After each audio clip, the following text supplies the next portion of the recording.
de Né pour un gros pain. Aujourd'hui, on poursuit notre série À qui le vote? Donc, pour ceux qui ne l'auraient pas vu encore, le but de la série est de recevoir des représentants de chaque parti majeur pour leur permettre de faire leur pitch à la relève entrepreneuriale québécoise et ensuite que cette relève-là puisse aiguiller son vote pour le 3 octobre. Donc, je me présente pour ce faire Louis Palacio, l'hôte du balado Né pour un gros pain, mais aussi le président et producteur de Studio Machiavel, l'agence marketing pour Mouton Noir. Donc aujourd'hui, j'ai la chance de recevoir Samuel Ouellette, qui est présentement à Rimouski du Parti québécois. Donc Samuel, je te remercie de te joindre à moi. Merci beaucoup. Heureux d'être avec vous à distance, à près de 500-600 km. Ouais, ben c'est la réalité exacte d'avoir des belles candidatures puis des entrepreneurs à travers le Québec. Et justement, on va parler de ton parcours. Mais d'abord, on a une question typique un petit peu au balado où on demande si tu avais un pain à dire pour te décrire, parce que le but le concept du podcast est né pour un gros pain. Donc, si tu avais un type de pain qui t'est très cher ou même qui te représente, quel type de pain serais-tu? C'est quel genre de pain, toi?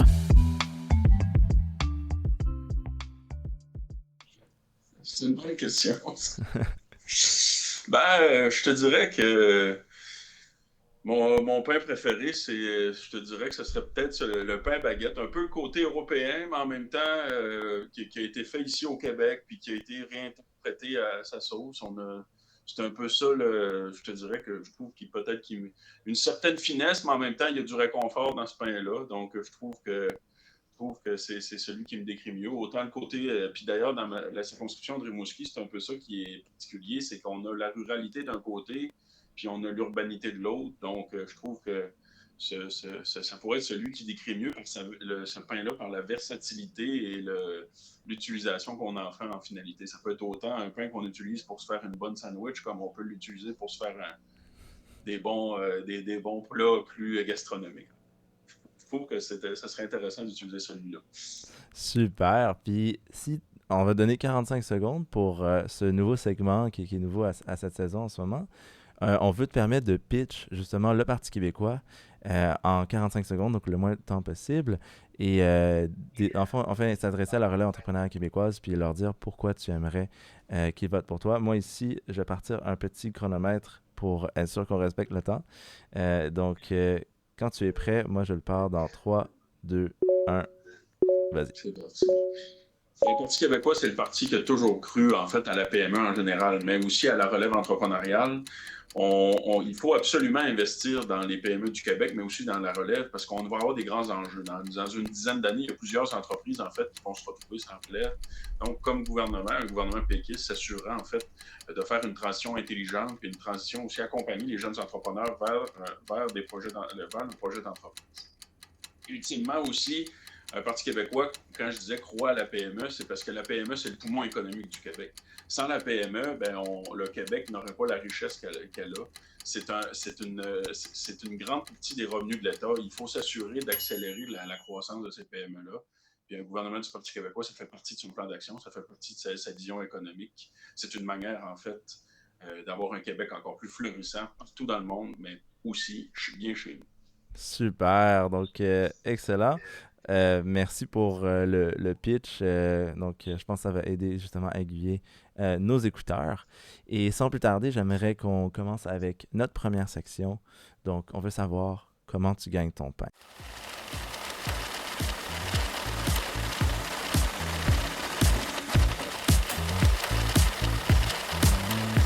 Comment tu gagnes ton pain? Donc, c'est bon, ça. Ouais, ouais on aime bien les petits jingles qu'on a autour de ça, puis aussi le concept, on est bien fiers. Donc, j'aimerais savoir où tu as étudié, comment tu as parti ton parcours, ta carrière. Moi, c'est vraiment un profil entrepreneurial que j'ai. Au niveau de ma famille, je suis la troisième génération d'entrepreneurs, en fait. Donc, c'était rapidement, ça a été inculqué dans ma façon de voir les choses, dans le mode de vie, en fait, parce qu'être entrepreneur, c'est un mode de vie, il faut se le dire. C'est du 7-7, 24 heures. Donc, il faut comprendre que c'est une façon, l'entrepreneuriat, c'est une façon d'être en premier. Ma première entreprise, je l'ai démarrée à 19 ans. Et puis, à travers ça, je faisais mes études au cégep de Rimouski en gestion de commerce. Et ensuite, j'ai même fondé une entreprise dans le domaine de l'impression grand format. À un moment donné, je suis arrivé à un bout de ma vie que je sentais que j'avais besoin d'approfondir mes connaissances au niveau éducationnel. Donc, c'est là que je me suis inscrit à l'Université du Québec à Rimouski en administration, mais avec une concentration en marketing. Mon objectif, c'était vraiment d'approfondir mes connaissances puis d'aller plus loin, en fait, dans l'appropriation de ces connaissances-là. Puis aujourd'hui, ben, je suis très content de pouvoir utiliser toutes ces connaissances-là premièrement dans une campagne électorale, mais aussi au quotidien pour pouvoir améliorer l'offre de services qu'on donne aux citoyens, finalement. Ensuite, j'ai travaillé 4 ans, en fait, pour le député de Rimouski. Et ensuite, l'entrepreneuriat me manquait, donc j'ai racheté un média ici à Rimouski qui s'appelle Le Journal Le Soir, que j'ai vendu au mois de juin pour me lancer en politique et puis faire la présente campagne qui reste seulement 5 jours. On a bien hâte à lundi pour finaliser ce grand marathon. Un repreneur en plus. Puis dis-moi, c'est quoi ton entreprise à 19 ans que tu avais parti en premier? Ben, c'est ça. Dans le fond, j'en ai vendu une, mais on est encore propriétaire d'une autre entreprise qui s'appelle Festibox Container Événementiel. Dans le fond, on convertit des containers en bar et en boutique pour l'événementiel. À Rimouski, on a un grand événement qui s'appelle les Terrasses urbaines Cogeco. Ça dure pendant un mois. Donc, nous, principalement, on loue nos containers à des exposants, des propriétaires de restaurants, de bars, pour pouvoir offrir le service sur la rue. Puis, ça devient hyper festif. Ça, c'est l'entreprise qui me reste parce que, comme je vous dis, le journal, je l'ai vendu récemment. Bien entendu, une question, on avait une opportunité d'affaires intéressante, mais aussi une question que pas créer d'imbroglio. Quand tu es propriétaire d'un média et tu te présentes en politique, il peut y avoir une certaine il y a des questions qui peuvent peut-être se poser. Alors, on évite les questions, on a vendu l'entreprise. Mais l'entrepreneuriat, pour moi, ça a toujours été une façon de réaliser des projets. Il y a un besoin, on crée une entreprise pour répondre aux besoins. C'est un peu ça qui est arrivé avec Festibox. Le journal aussi, au niveau de la reprise de l'entreprise, c'est un produit qui était très bien développé, mais avec les entrepreneurs qui étaient en place, il y avait plusieurs entreprises, eux aussi, qui nécessitaient une certaine attention. Donc, ce produit-là était peut-être moins leur priorité. Donc, c'est là que j'ai eu une occasion de racheter. On avait, par exemple, 5000 abonnés sur la page Facebook. Puis quand j'ai vendu l'entreprise, on était rendu à pratiquement 9000, donc en l'espace de 12 mois. Donc, vraiment, on a fait un développement. Puis, ce qui est intéressant avec le journal Le Soir, c'est que c'est un produit qui est 100% numérique. Donc, c'est vraiment un nouveau modèle médiatique avec une presse écrite, mais sur un format qui est numérique. Donc, les possibilités sont infinies. Puis, maintenant, les repreneurs continuent. Puis, même, ils ont des projets de radio web, de podcasts et de plein d'autres avenues qui vont être intéressantes là, pour l'avenir de ce produit numérique-là et qui est 100% régional. Puis c'est sans précédent, en fait, dans la région, ce modèle médiatique. Malgré le fait que tu as encore une entreprise entre les deux, est-ce que ça a été difficile de faire ce choix-là, de te séparer de ton bébé que tu as aidé à croître justement pour finalement te lancer en politique? C'est pas une décision qui a été prise sur le coin d'une table, c'est certain. Au moment de me lancer, j'avais rencontré Paul Saint-Pierre Plamondon, mon chef, Pascal Bérubé, qui est maintenant mon collègue, mais qu'on a travaillé longtemps ensemble quand j'étais attaché politique. Et puis c'est sûr la réflexion commençait là. J'ai rencontré mon équipe, puis je me sentais redevable envers eux, en fait, parce que c'est grâce à eux si on a réussi à avancer aussi. Sans eux, sans les collaborateurs, on n'est rien finalement. Donc, on a avancé ensemble, puis on a eu les discussions, puis ils m'ont dit « Oui, vas-y Samuel, puis on s'organisera. » Puis finalement, les choses se sont enfilées une dans l'autre, puis il y a des repreneurs qui se sont présentés. Puis j'ai dit, écoutez, on a une occasion de vendre. Moi, ça va aussi respecter mon point de vue éthique. Donc, ultimement, ben, je pense que je cochais beaucoup de cases. C'est certain que ça fait toujours quelque chose de vendre une entreprise qu'on a à cœur. Mais par respect pour les électrices et les électeurs, puis aussi pour être certain qu'il n'y ait pas d'imbroglio, je me devais de faire ce geste-là. Puis quand on se présente en politique, ben, il faut parfois faire des sacrifices, il faut aussi faire des gestes qui sont forts. Ben, c'est justement mon objectif, c'était de m'assurer que ces gestes-là soient faits, mais aussi qu'il n'y ait aucun doute de l'honnêteté de la démarche. Puis pourquoi le Parti québécois? Ben, je comprends que la relation a commencé bien avant que tu te prononces et tu te lances cette année.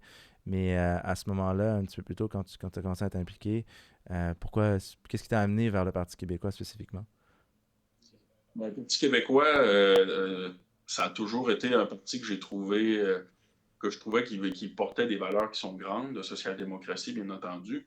Parce que moi, je crois que dans la vie, il faut que tout le monde ait les chances égales de pouvoir réussir. Puis c'est ça le modèle québécois, en fait.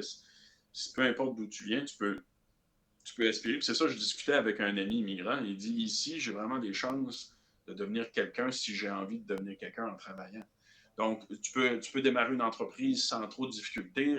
En travaillant fort, tu peux atteindre des objectifs, puis finalement réussir à créer une entreprise florissante ou du moins avoir une carrière dans un domaine que parfois dans d'autres places dans le monde, on ne pourrait pas aspirer à ces choses-là.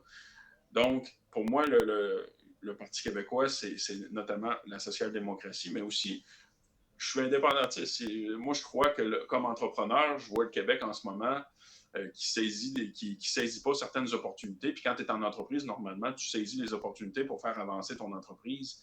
Mais dans une société, c'est un peu la même chose. Si on passe à côté des opportunités parce qu'on est dans un modèle de succursale, disons-le comme ça, moi, je pense qu'on passe à côté de quelque chose qui pourrait être très grand. Puis il faut ultimement, c'est pas le Canada contre nous, c'est faut le faire pour nous. Faut créer un pays pour nous. Il faut créer un pays qui va être à notre image, qu'on va pouvoir encourager l'environnement, qu'on va pouvoir avoir un tissu entrepreneurial qui est encore plus fort, mais aussi être certain que nos valeurs de justice sociale puis de social-démocratie soient le mieux défendues possible. Puis la meilleure façon de le faire, c'est de contrôler 100% de la législation puis 100% de l'avenir de notre nation, finalement. C'est ce qui m'amène à notre prochaine question, elle aussi très iconique. Donc, a-t-on des croûtes à manger? C'est quoi les croûtes qu'on a à manger?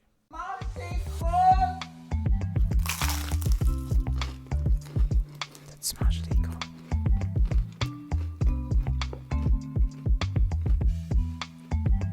T'as-tu mangé des croûtes? Donc, j'aimerais savoir, selon toi, quel défi, quelle chose qu'on pourrait améliorer de notre façon de faire des affaires au Québec en tant qu'entrepreneur que tu as vu à travers ton parcours? Pour avoir passé par là comme jeune entrepreneur, parce que oui, ma famille des entreprises, mais je voulais le faire avec mes moyens puis avec mon propre capital pour être certain d'avoir un succès qui m'appartient finalement. Mais quand tu passes quand tu es un jeune entrepreneur qui passe dans ce processus-là, parfois, c'est difficile d'obtenir des financements.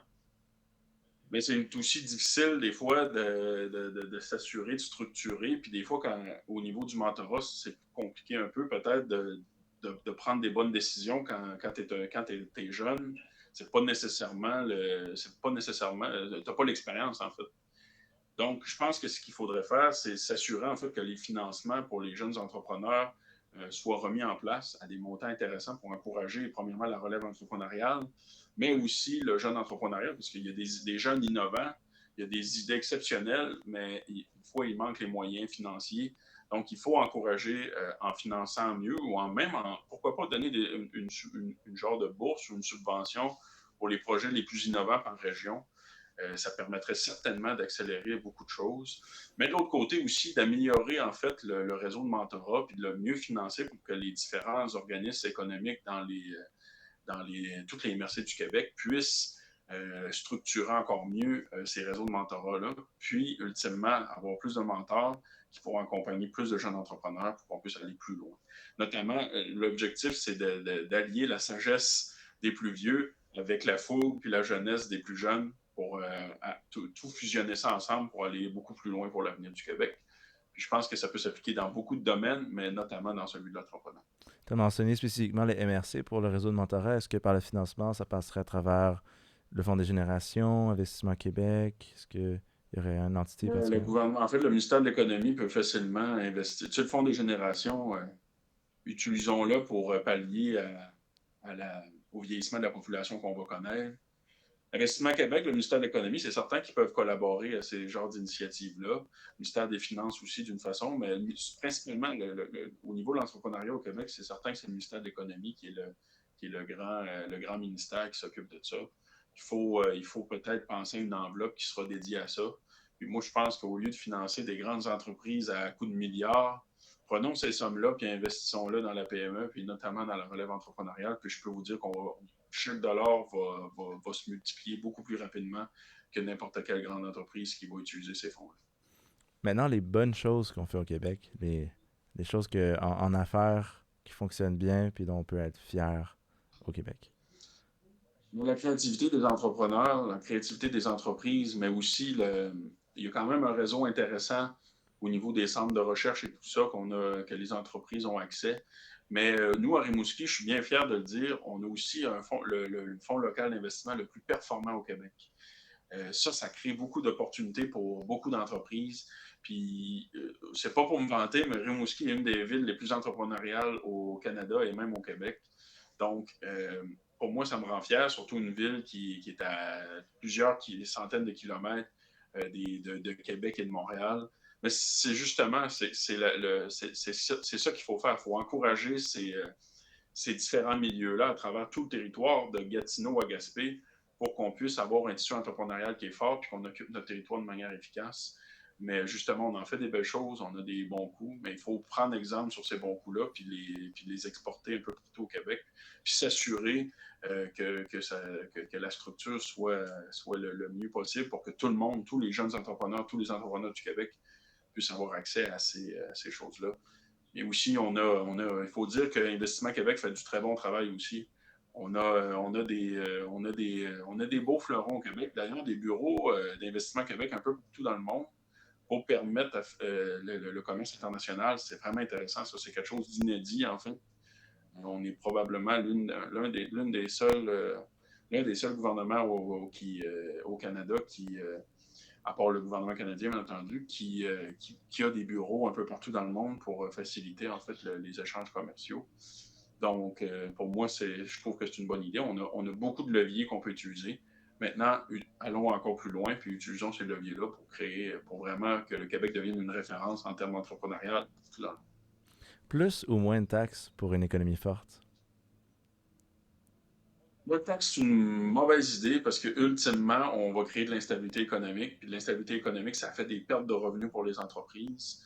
Donc, oui, donnons des aides aux entreprises qui ont besoin d'aide, mais évitons au niveau de la taxation, au niveau des ménages, c'est une chose, il faut pas baisser les taxes, il faut aider les gens. Puis les impôts non plus, parce que ultimement, quand on sait qu'on risque de vivre une récession dans les prochaines années, ben, l'État va avoir besoin de ses revenus pour pouvoir pallier puis aider les entreprises. Donc, c'est une mauvaise idée, en fait, de réduire les taxes. Il faut s'assurer d'avoir des revenus nécessaires. Mais comme je l'ai dit, il faut aider les entreprises d'une autre manière, puis il faut rediriger l'argent aux bonnes places, finalement. Est-ce que c'est une bonne idée d'utiliser les fonds publics pour encourager l'économie? Je prends par exemple un exemple spécifique, le panier bleu, qui a eu plusieurs critiques, des gens très heureux, des gens plus critiques.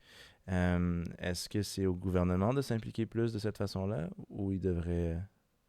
Ces initiatives-là, si elles sont structurantes, ça peut être intéressant. Mais l'enjeu du panier bleu, en vérité, c'est que c'était seulement une vitrine web, tandis qu'on est vraiment rendu plus loin dans le commerce électronique. On aurait dû investir dès le début dans une plateforme qui aurait été une espèce de concurrent aux grands géants américains du commerce en ligne. Parce que y a pas, c'est intéressant que l'État s'implique pour concurrencer des entreprises internationales sur notre propre marché. Comme ça, on donne une chance à nos entreprises et à nos entrepreneurs de pouvoir concurrencer de manière équitable ces entreprises-là en ayant accès à une boutique en ligne, par exemple, performante et un centre de distribution. À ce moment-là, là, ça devient intéressant. Mais mettre des fonds publics pour un site web qui finalement est une vitrine, je pense pas que c'est la manière la plus performante de faire les choses. C'est un peu un rendez-vous manqué, surtout qu'on aurait pu créer un engouement intéressant, puis les gens l'auraient adopté rapidement. Mais enfin, oui au financement public pour avoir des mesures structurantes qui profitent à toutes les entreprises, pas seulement à un groupe d'entreprises, mais aussi ça s'applique aussi pour ça s'applique aussi pour la gestion publique en général. Il faut s'assurer que qu'est-ce qu'on fait, ça aide le bien commun en général. Si le gouvernement tient sa promesse et rend le panier bio transactionnel et livre bien sûr aussi la promesse de mieux identifier les produits locaux, à savoir les 3 niveaux de couleur de bleu qu'il propose, est-ce que à ce moment-là, ça devient plus intéressant? Est-ce que vous auriez fait la même chose si c'était ça le but final aussi? C'est sûr qu'au Parti québécois, on va toujours être d'accord avec les initiatives qui vont aider les entreprises d'ici, puis surtout aider à la mise en marché et la valorisation de nos entreprises. Mais il faut que ce soit bien fait, puis il faut que ce soit fait d'une manière qu'on réussisse à avoir une structure qui soit attrayante et intéressante pour le consommateur aussi, parce que les entreprises américaines qui font le commerce de détail en ligne, ça fait longtemps qu'ils le font, puis ils sont habitués, puis c'est des redoutables, en fait, c'est des redoutables concurrents, parce que si je ne me trompe pas, il y a une grosse proportion des achats en ligne, si je ne me trompe pas, c'est près de 50%, puis je ne suis pas certain du chiffre, mais il me semble que c'est près de 50% de ça. C'est seulement pour Amazon que le commerce en ligne, le commerce de détail se fait à ce niveau-là. Moi, je trouve que c'est des fuites commerciales qui sont importantes. Il faut ramener le plus possible cet achat en ligne-là au Québec. On est capable d'être concurrentiel, on est capable d'y arriver. Mais comme je vous dis, oui, tant mieux si on réussit à obtenir ces objectifs-là, mais il faut que ce soit fait dans l'objectif d'aider les entreprises d'ici à concurrencer ces géants-là. Puis c'est là, comme je vous dis, c'est là que l'État devient un allié intéressant. Mais enfin, on verra qu'est-ce que ça donne. Mais comme je vous dis, quand les adversaires, quand les collègues de d'autres partis font un bon coup, il faut le reconnaître. Le panier bio, malheureusement, ça n'a pas été un bon coup au début, mais si on s'en va vers une structure qui est plus transactionnelle puis qui permet de faciliter en fait les échanges web, les achats web au Québec pour que l'argent reste au Québec, c'est certain qu'on va être derrière ça. Les mesures lors de la pandémie, est-ce qu'ils ont été trop meurtrières pour l'économie ou vraiment un sacrifice altruiste absolument nécessaire? Un débat qui est intéressant. Je pense qu'on n'a pas toutes les données encore pour avoir un point de vue total. La meilleure façon, en fait, ça serait peut-être d'avoir une commission d'enquête sur la gestion de la pandémie en globalité. Le but, c'est pas de trouver des coupables. C'est comme communauté de savoir qu'est-ce qu'on a bien fait, qu'est-ce qu'on a mal fait, puis d'essayer de ne pas reproduire ces effets-là. C'est certain que si on ne veut rien savoir de faire ce genre d'exercice-là, on ne s'améliore pas comme communauté. Bon, maintenant, est-ce qu'on aurait mieux pu faire sur certaines choses? Probablement. Est-ce qu'on a bien fait sur d'autres? Oui, il y a des choses qu'on a bien fait. Mais pour l'économie, c'est sûr qu'il y a eu des enjeux qui sont importants. Il y a des entreprises qui ont fait faillite, il y a des entreprises qui ont fermé. Moi, je pense on a vécu une crise qui est sans précédent. Mais s'il vous plaît, essayons d'apprendre de ces erreurs-là, puis organisons-nous de corriger le tir, puis de regarder vers l'avenir avec une perspective qui va nous permettre, en fait, que la prochaine fois qu'il arrive une crise de cette ampleur-là, qu'on soit prêt, puis qu'on réussisse à protéger le plus possible nos entreprises. Parce que même bien qu'on regarderait en arrière, puis qu'on pointerait du doigt, c'est pas productif. Il faut regarder ce qui s'est passé, en effet, mais il faut le faire d'une manière bienveillante, puis il faut le faire d'une manière pour pouvoir améliorer les processus finalement. Quelle est votre priorité entre culture et économie?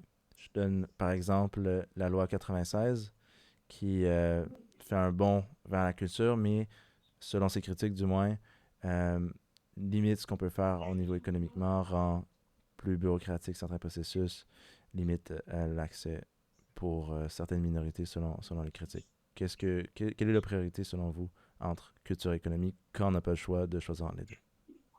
Je pense qu'en fait, c'est pas. Y a pas en fait, je vois pas.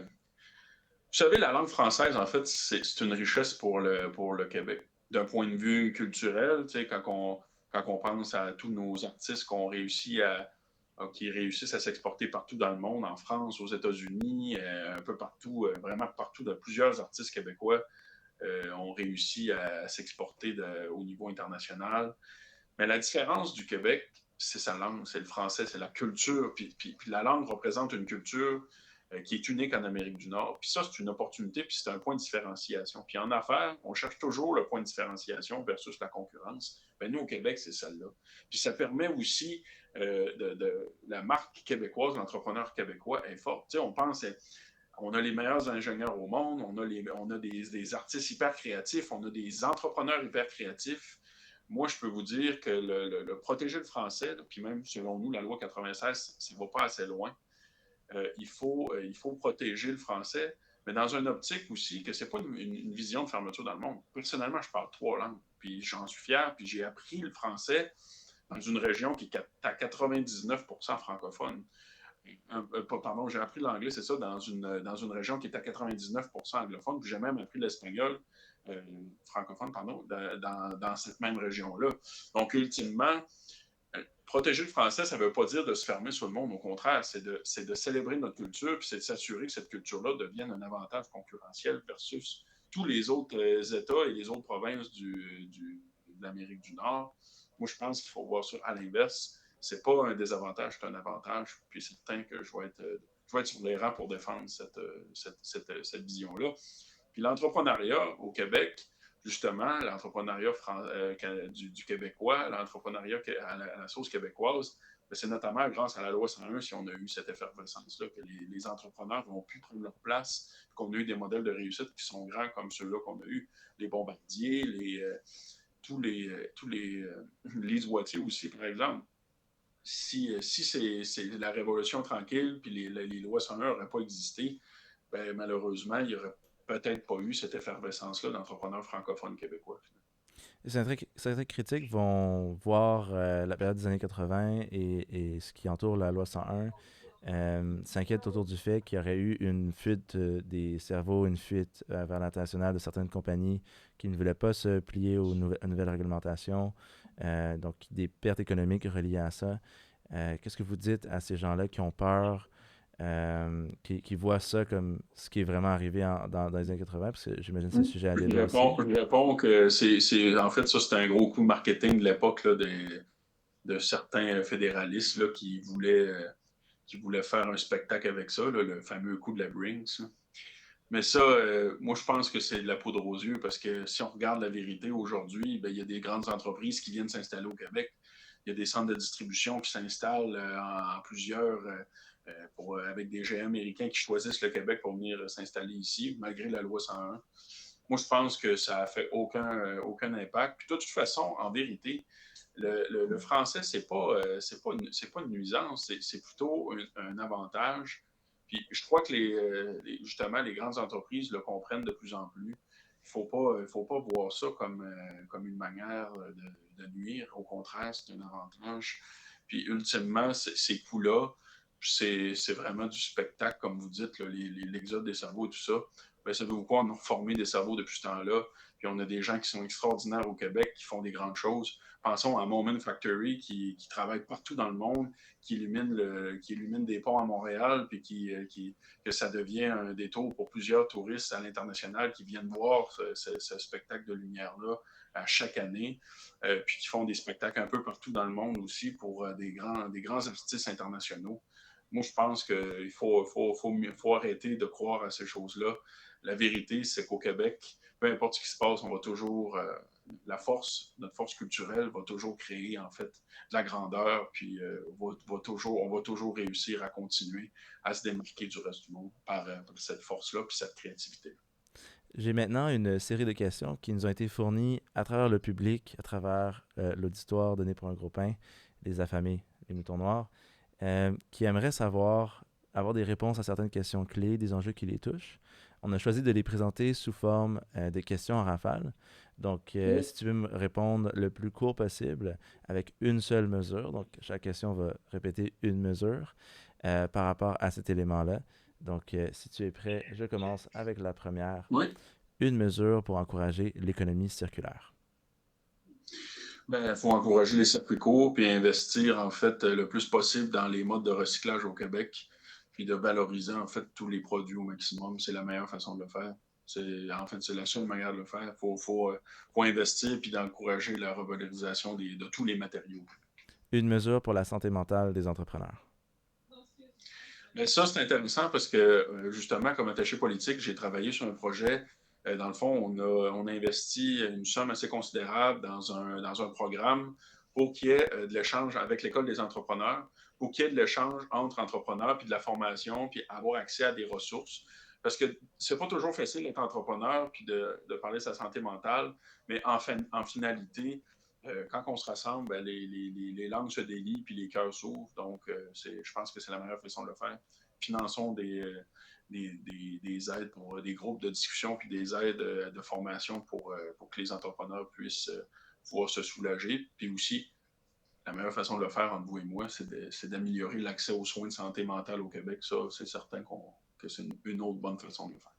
Une mesure pour lutter contre la pollution et freiner les changements climatiques, sans faire payer le citoyen. Bien entendu, respecter le plan climat du Parti québécois, 45 de réduction des GES en 7 ans, mais il faut accompagner les gens, il faut le faire de manière réaliste. Il faut aussi éviter de tordre des bras quand on n'est pas capable d'avoir des solutions d'échange, notamment en évitant de taxer des véhicules quand il n'y a pas de disponibilité sur les véhicules électriques, par exemple. C'est vraiment la manière. Il faut agir dès maintenant, mais le plan du Parti québécois, il est solide, puis c'est celui qui est le plus réalisable de manière concrète, puis qu'on puisse atteindre les cibles, bien entendu. Je pense que tu vas aimer la prochaine. Une mesure pour plus d'autonomie par rapport au fédéral. L'indépendance du Québec. Super. Donc, c'est ce qui m'amène à la troisième et dernière section. Donc, c'est quoi ton pain sur la planche? Du bon pain sur la planche. Coupe-moi dans une tranche. Le nom le dit, donc du pain sur la planche, c'est qu'il reste du travail. On veut savoir un petit peu qu'est-ce qui s'en viendrait dans les prochaines années, notamment les 4 premières années d'un potentiel mandat du Parti québécois si vous étiez amené à être élu. Donc, quelles seraient vos priorités en rentrant dans ce mandat-là? C'est certain qu'ici, dans Rimouski, on a un taux d'inoccupation à 0,2 qui fait qu'on n'a pas de logement disponible. Pour 1000 logements, techniquement, il y en a 2 disponibles. Mais ça, c'est des chiffres qui datent de 2021, donc on croit qu'en fait, il n'y a plus de logement. Donc, il faut rapidement mettre en place des mesures qui vont permettre, par exemple, de construire des logements sociaux le plus rapidement possible. Ça, c'est pour l'entrepreneuriat, c'est important parce que c'est une question de pouvoir attirer plus de main-d'œuvre, mais aussi au niveau de l'attractivité de la région. Il faut travailler sur ces choses-là. Plus de garderies aussi, s'assurer que les parents, un enfant, une place, ça c'est important pour nous. On va s'assurer que les parents, qui soient entrepreneurs, travailleurs ou quoi que ce soit, aient une place. C'est une façon aussi de contribuer à réduire l'impact de la pénurie de main-d'œuvre qu'on connaît actuellement. Parce que ça ne fait pas de sens que des parents qui pourraient travailler, qui même souvent ont un travail, ne peuvent pas retourner au travail parce qu'ils doivent s'occuper de leur enfant. Parce que, bien entendu, on les laissera pas seuls à la maison. Donc, on veut que notre enfant soit en sécurité. Donc, nous, ce qu'on dit, c'est qu'il faut s'assurer que le réseau des CPE soit agrandi, puis qu'on puisse avoir la possibilité d'avoir un enfant, une place en CPE le plus rapidement possible. Puis, sur le même principe que pour les enfants qui vont à l'école primaire, personne se pose des questions au Québec pour savoir si notre enfant peut aller peut aller à l'école primaire. Ben, nous, on pense qu'il faut que ce soit la même chose pour la petite enfance. Puis, bien entendu, étant entrepreneur, j'ai envie qu'on accompagne les entrepreneurs pour qu'on soit capable d'aller encore plus loin, que ce soit par des initiatives pour l'entrepreneuriat jeunesse. Il y a plein de réseaux au Québec en ce moment qui existent. Je pense à l'Association des clubs entrepreneurs étudiants, qu'on a des milliers de jeunes, des jeunes entrepreneurs étudiants qui s'intéressent ou qui sont entrepreneurs. Pour moi, ce genre de réseau-là, il faut les aider, il faut améliorer le financement, il faut s'assurer qu'il y ait des moyens d'aller encore plus loin sur plusieurs fronts, notamment à l'international, pour intéresser puis créer des liens aussi entre les jeunes entrepreneurs un peu partout sur la planète. Donc, pour moi, ça, c'est vraiment important. Puis, bien entendu, il faut se battre pour la justice sociale, pour aider le plus de gens possible à sortir de la pauvreté, parce que plus qu'on atteint ces objectifs-là, plus qu'on réussit, en fait, à améliorer la productivité du Québec. Puis, pour moi, c'est une question de dignité, puis c'est une question aussi de fierté qu'on réussisse à faire ça comme défi. Vous avez le projet d'indépendance au cœur de votre plateforme. Comment vous le différenciez d'un parti qui est très populaire en ce moment, surtout auprès des jeunes, qui a fait une grande montée dans les opinions de sondage dans les dernières années et dans leur représentativité aussi, le Nous Parti aussi, Québec d'ailleurs, on a solidaire? fait une belle montée. On est les seuls qui ont augmenté, en fait, considérablement pendant la campagne. Ah, également, en plus, ouais, je vous lève mon Oui. chapeau. Plus 6% depuis le début de la campagne, c'est pas rien. Donc, vous devez faire quelque chose de bien. Comment, justement, vous vous différenciez de Québec solidaire par rapport à votre projet d'indépendance, par exemple? Vous avez beaucoup de similitudes. Comment vous direz que votre plan est le En bon? fait, c'est bien simple. Le projet d'indépendance de Québec solidaire se situe autour d'une constituante qui va être négociée par, en fait, c'est flou, là, qui sera les négociateurs de cette constitution-là. Puis, le référendum va se faire sur la constitution. Puis, si on regarde dans le monde, en fait, puis c'est arrivé récemment en Amérique du Sud, euh, ça ne fonctionne pas parce qu'il y a tellement de technicalités, puis de ci, puis de ça, qu'on finit par pas s'entendre sur le document, sur certains points du document. Donc, ça fait qu'on ne s'entend pas, puis le projet d'indépendance passe pas. La manière de le faire, c'est qu'il faut définir le cadre global, mais de se donner un référendum qui va permettre aux gens de décider si oui ou non on devient un pays. Puis ensuite, quand on sera devenu un pays, ben là, c'est à ce moment-là qu'on va construire ce pays-là, puis qu'on va décider qu'est-ce qu'on met dans la boîte. Puis c'est pas un défaut. Oui, on va s'entendre sur les lignes directrices avant de faire un référendum. On va proposer une vision du Québec indépendant. Mais après ça, je pense que ça va appartenir aux citoyens, aux Québécois, Québécoises, de décider qu'est-ce que sera ce Québec pays-là. Puis il y a plein d'opportunités. On a vraiment des opportunités extraordinaires au Québec d'un point de vue économique, d'un point de vue social, puis d'un point de vue environnemental en devenant indépendant. On peut protéger notre territoire beaucoup plus efficacement. On est capable aussi de protéger la voie maritime du Saint-Laurent. On est aussi capable de protéger l'eau, en fait. C'est une ressource qui va être hyper importante dans les années à venir. Puis au Québec, on est l'une des plus grandes réserves mondiales d'eau pure. Donc, on se doit de protéger ces choses-là. Puis la meilleure façon, c'est de contrôler à 100% nos décisions, mais aussi de contrôler à 100% nos frontières. C'est essentiel pour réussir à créer le Québec qui sera à l'image réelle des Québécoises et des Québécois. Rapidement, comment vous comptez convaincre justement peut-être les plus jeunes générations qui n'ont pas vécu 80, qui n'ont pas vécu 95, qui n'ont pas le même enthousiasme, donc naturellement, qui sont un petit peu plus difficiles à rejoindre. Comment les convaincre de se rallier à ce projet-là qui est plus autant d'actualité maintenant? L'enjeu qu'on a, c'est que moi, j'ai 27 ans, puis on n'a pas beaucoup de modèles qui ont mon âge, qui sont premièrement en politique tout court, mais aussi qui font la promotion de ce projet-là. Donc, c'est certain que plus qu'on aura de modèles, plus qu'on va encourager les jeunes à s'impliquer en politique, à s'intéresser à la politique, ça va fonctionner. Puis moi, c'est mon objectif, comme étant un jeune moi-même, d'aller voir notre génération, puis de discuter avec eux de ces avenues-là. C'est certain que c'est la manière de le faire. Puis je serai un fier ambassadeur, puis je me ferai un devoir au quotidien de faire de la politique qui va intéresser notre gang, mais aussi de la politique qui va être positive, qui va être encourageante pour les perspectives d'avenir. Moi, je n'ai pas envie de faire peur à personne. Je n'ai pas envie de rendre les gens encore plus éco-anxieux. Ce que j'ai envie, c'est qu'on reconnaisse qu'il y a un enjeu, mais maintenant, on se lève debout, on regarde en avant, puis on règle le problème, puis on s'assure que notre avenir soit meilleur. Puis c'est comme ça que ça fonctionne dans l'entrepreneuriat. Même si tu dis à tes employés, oh, on va arriver à rentrer dans le mur, mais tu fais rien, c'est certain que tu vas y arriver dans le mur. Mais si oui, on s'en vient à rentrer dans le mur, mais on tourne le volant au bon moment, ben, je pense que c'est l'attitude qu'il faut avoir. Il faut le faire de manière positive, il faut le faire aussi de manière constructive. Puis c'est ça la différence du Parti québécois. Mon chef Paul Saint-Pierre Plamondon a fait une campagne comme ça. Tous les candidats et candidates ont fait une campagne comme ça.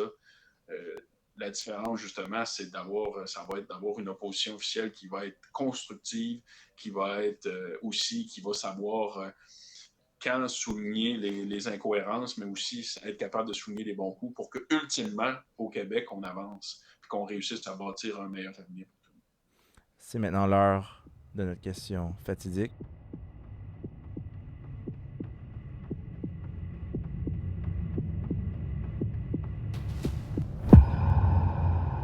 La question qui tue. Donc, la question qui tue. Si vous êtes porté au pouvoir, quelle promesse serait si importante, qui tiendrait absolument à votre cœur qu'une fois qu'elle ne serait pas respectée, vous renonciez au pouvoir? Donc, quelle promesse est une condition sine qua non à votre mandat si vous êtes porté au pouvoir? Il faut régler la crise du logement et la crise environnementale. Je pense que c'est un enjeu qui est hyper important. Il ne faut pas oublier aussi les familles et l'inflation. Mais à prime abord, le logement puis la crise environnementale, c'est vraiment des enjeux qui sont au cœur, en fait, de la prochaine décennie qu'il faut mettre de l'avant, sinon on va avoir des graves problèmes. Puis, comme vous dites, ça serait suffisant pour... si on ne réussit pas à atteindre ces objectifs-là, on ne réussira pas comme communauté. On va avoir des enjeux qui sont beaucoup plus graves que ceux qu'on connaît aujourd'hui. Est-ce que le Québec est né pour un gros pain? Moi, je pense que oui, on est rendu là. On est rendu à avoir un Québec qui est rendu fier, un Québec qui est avec une jeune génération qui est beaucoup plus décomplexée au niveau de discuter de l'argent, au niveau de la réussite. Moi, je pense qu'on s'en va dans ce sens-là. Il faut être fier de ce qu'on est. Il faut être fier d'être Québécoise, d'être Québécois. On est une grande nation, on est un grand peuple. Puis moi, je pense que le meilleur est devant nous, ça, je peux vous le dire. Jeune entrepreneur de 27 ans, qu'est-ce qui t'a aidé à t'amener? Est-ce que tu as des ressources, des livres, mentors, vidéos YouTube qui ont eu un impact significatif sur toi dans ton parcours que tu recommanderais à notre auditoire? Il y a beaucoup d'entrepreneurs qui m'ont inspiré, surtout d'un point de vue local, notamment le fondateur de Pentagone, Charles Albert, j'ai eu la chance d'avoir une relation de mentorat avec lui. Gonzague Drapeau ici, qui était le fondateur du Gros Drapeau, un grand groupe immobilier dans la région. Bien entendu, un père et un grand-père entrepreneurs qui ont un grand succès d'entreprise, qui sont une source d'inspiration et des mentors aussi. Bien entendu, un peu partout au Québec, il y a d'autres sources. On pense à Serge Beauchemin, qui pour moi est un modèle d'entrepreneuriat très intéressant, qui aussi a permis de démocratiser l'intérêt